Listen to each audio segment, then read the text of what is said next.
In this video, we're going to be listing out 3 exercises that you can do to improve your vertical jump.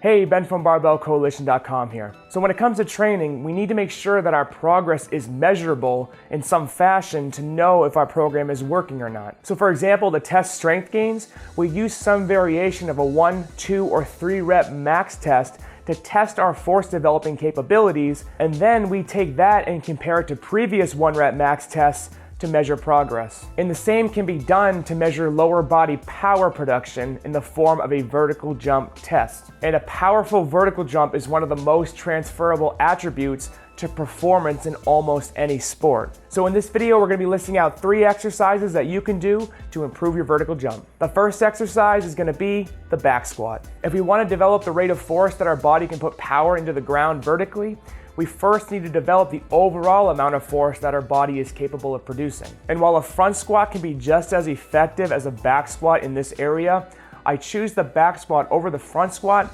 just because we'll always be able to back squat more than we can front squat. And more weight being lifted equals more force being developed. The second exercise we're gonna use is gonna be the seated jump squat. So now we're working on creating quick amounts of force from a static position, because the way that a typical vertical jump test is conducted is from a static start. We can progress this exercise even further by starting leaning back with our feet elevated off the ground. In this way, we're teaching our bodies to create quick amounts of force the moment that our foot makes contact with the ground. And for an advanced version of this exercise, we can begin adding weight through light dumbbells, light kettlebells, or even a barbell on the back. The third exercise we're gonna use is gonna be the trap bar jump. Just like with the weighted version of the seated jump squat, we're continually challenging our bodies to create more force at faster velocities. And if we look at the joint angles used during a trap bar jump, they're almost identical to those used in a vertical jump.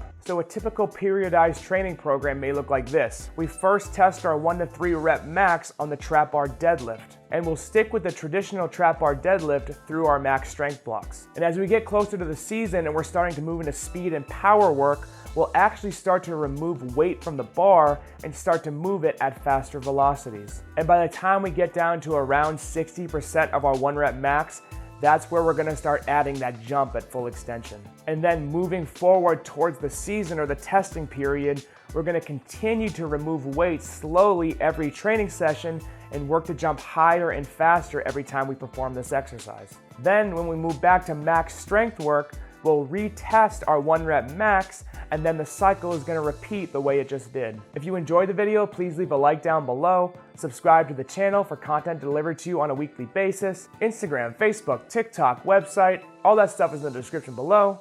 Thank you for watching.